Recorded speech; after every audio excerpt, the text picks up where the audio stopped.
MP board class 9th वाले सभी प्यारे भैया बहनों के लिए सामाजिक विज्ञान का जो सप्लीमेंट्री परीक्षा का पेपर है प्यारे विद्यार्थियों, यहाँ पर मैं आपको सेट सी बताने जा रहा हूँ। प्यारे विद्यार्थियों, जो पेपर मैं आपको बता रहा हूँ 100% प्यारे विद्यार्थियों, इनसे आपके प्रश्न बाहर नहीं जाएंगे। अगर आप यूट्यूब के माध्यम से पढ़ रहे हैं और पास होना चाहते हैं तो रट लीजिए इन सभी प्रश्नों को, क्योंकि ऐसे प्रश्न आ चुके हैं जो आपको परीक्षा में दिए जाएंगे और आपसे ये सारे के सारे जो प्रश्न हैं पूछे भी जाएंगे। चैनल पर अगर आप हमारे साथ नए जुड़े हुए हैं तो सभी बच्चे चैनल को सब्सक्राइब जरूर करके रखें और सभी अच्छे से मेहनत जरूर करें, क्योंकि आपको 10वीं कक्षा में पास होना है, यानी कि 10वीं कक्षा में प्रवेश लेना है। तो आप ये पूरा पेपर देख लें और अच्छे से इन सभी प्रश्नों को याद आप कर लें। प्रश्न यहाँ पर आप देखिएगा प्यारे विद्यार्थियों, वो प्रश्न आ चुके हैं जो आपको परीक्षा में दिए जाएंगे और आपसे पूछे जाएंगे। पहला प्रश्न आपकी परीक्षा में आएगा कि कर्क रेखा भारत के कितने राज्यों से होकर गुजरती है। प्यारे विद्यार्थियों, जो कर्क रेखा होती है भारत के 8 राज्यों से होकर गुजरने वाली रेखा होती है, जिसे हम कर्क रेखा के नाम से जानते हैं। तो यहाँ पर आपको 8 राज्य लिखना है। अगला क्वेश्चन आएगा, परीक्षा में ध्यान से देखें कि किस नदी को दक्षिण भारत की गंगा के नाम से जाना जाता है। तो प्यारे विद्यार्थियों, इसमें आपको लिखना है कावेरी नदी को दक्षिण भारत की गंगा के नाम से जाना जाता है। तो इसमें आपको कावेरी नदी लिखना है। किस देश की पार्लियामेंट को ड्यूमा कहा जाता है। तो पार्लियामेंट जो है प्यारे विद्यार्थियों, रूस की जो संसद है उसे ड्यूमा के नाम से जाना जाता है। तो यहाँ पर आपको रूस करेक्ट उत्तर के रूप में लिखना है। बढ़ेंगे हमारे अगले प्रश्न की ओर। अगला प्रश्न दिया गया है आपकी स्क्रीन के सामने, जिसमें आपसे पूछा गया है प्रश्न कि प्रथम विश्व युद्ध में हुई सारी तबाही का जो जिम्मेदार था वो किसे ठहराया गया था। तो जर्मनी को ठहराया गया था। इसमें आपको जर्मनी लिखना है।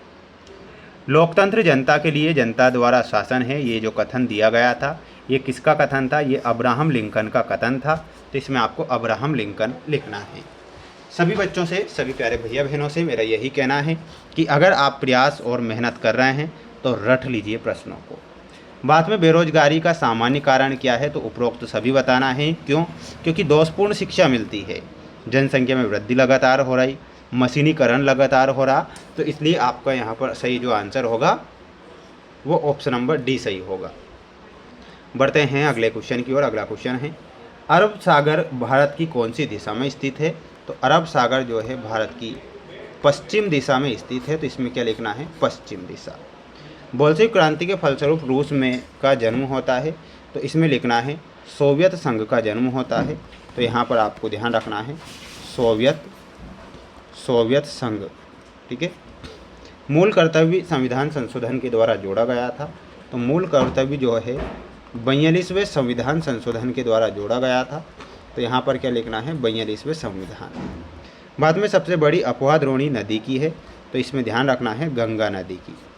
तो ये आप स्क्रीनशॉट इसका ले लें अच्छे से और पढ़ लें। बढ़ेंगे अगले क्वेश्चन की ओर। प्रथम विश्व युद्ध के बाद जर्मनी में गणतंत्र की स्थापना होती है। तो यहाँ पर लिखना है वाइमर गणतंत्र, ठीक है। किसकी होती है, वाइमर गणतंत्र की। जो क्रियाएं आय प्राप्त करने के लिए की जाती हैं उन्हें क्या कहते हैं।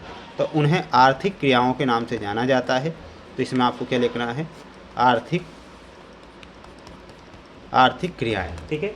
तो आर्थिक क्रियाएं आपको लिखना है। इसका आप स्क्रीनशॉट ले लें अच्छे से। और प्यारे विद्यार्थियों, मेरा आप मानो तो रट लीजिएगा प्रश्नों को और छोड़ना नहीं है। क्वेश्चन है आपका, सुंदरवन राष्ट्रीय उद्यान कहाँ पर स्थित है। तो ये पश्चिम बंगाल में। निर्धनता रेखा का आकलन किसके द्वारा किया जाता है। तो वो किया जाता है NSSO के द्वारा, यानी कि राष्ट्रीय प्रतिदर्श सर्वेक्षण संगठन के द्वारा। दुर्गावती देशमुख में प्रथम वित्त मंत्री। विनिर्माण में आपका जो सही आंसर हो जाएगा द्वितीय क्षेत्र। भारत का संविधान बना, यानी कि प्रथम बैठक होती है 26 नवंबर 1946, 26 दिसंबर को हुई थी। हालांकि यहाँ पर ऑप्शन नंबर आ सही करना है। वर्साई की संधि में आपको जर्मनी से मिलाना है। तो ये आपकी जोड़ी रहेगी जो आपको परीक्षा में दी जाएगी। बढ़ेंगे अगले क्वेश्चन की ओर। अगला क्वेश्चन देखिएगा, ये है आपका अगला क्वेश्चन। वॉल स्ट्रीट एक्सचेंज क्या है। तो प्यारे विद्यार्थियों, ये अमेरिका का शेयर बाजार है। तो यहाँ पर आपको क्या लिखना है, अमेरिका का शेयर बाजार। क्या लिखना है, अमेरिका का शेयर बाजार। अगला क्वेश्चन है, भारत के अफवाह तंत्र को मुख्य रूप से कितने भागों में बांटा गया है। 2 भागों में। पर्ल हार्बर पर हमला किसने किया था। तो ये जापान ने किया था। पृथ्वी के मध्य में 0 डिग्री अक्षांश रेखा को किस नाम से जाना जाता है? तो उसे भूमध्य रेखा के नाम से जाना जाता है। क्या लिखना है? भूमध्य रेखा। स्क्रीनशॉट आप ले लीजिएगा। बढ़ेंगे अगले क्वेश्चन की ओर। अगला क्वेश्चन है, प्रारूप कमेटी के अध्यक्ष कौन थे? तो ध्यान रखना है भीमराव अंबेडकर। भीमराव अंबेडकर। पालमपुर में खेतीहर श्रमिकों को कम वेतन क्यों मिलता था? तो इसका आंसर मैं आपको बताता हूँ। देखिएगा, प्रश्न था कि पालमपुर में खेतीहर श्रमिकों को कम वेतन क्यों मिलता था? तो लिखना था श्रमिकों की भारी प्रतिस्पर्धा थी, कम वेतन पर काम करने की मजबूरी थी। ठीक है, तो ये पॉइंट आपको लिख देना है। अकुशल श्रम था और ऋणग्रस्तता थी। तो इनमें से आपको कुछ भी लिख देना है, यानी कि अकुशल श्रम भी लिख सकते हैं। ठीक है, ये आपके सत्य असत्य वाले क्वेश्चन आएंगे परीक्षा में, ध्यान से आप इसे देख लीजिए। बेरोजगारी से जनशक्ति संसाधन की बर्बादी होती है। तो ये आपको क्या लिखना है? सत्य लिखना है। प्रधानमंत्री ग्रामोदय योजना 1995 में आई थी, ये आपको असत्य के रूप में लिखना है।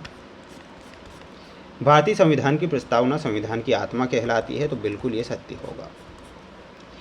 भारतीय संविधान बनाने में 2 वर्ष 11 माह 18 दिन का समय लगता है, ये सत्य लिखना है। नवंबर 1918 में जर्मनी की पराजय के साथ प्रथम विश्व युद्ध का अंत होता है, तो ये सत्य लिखना है। सुएज नहर का निर्माण 1869 में हुआ था, तो ये सत्य लिखना है। तो ये सत्य असत्य वाले क्वेश्चन भी हो चुके हैं, इसका आप एक स्क्रीनशॉट ले लीजिएगा।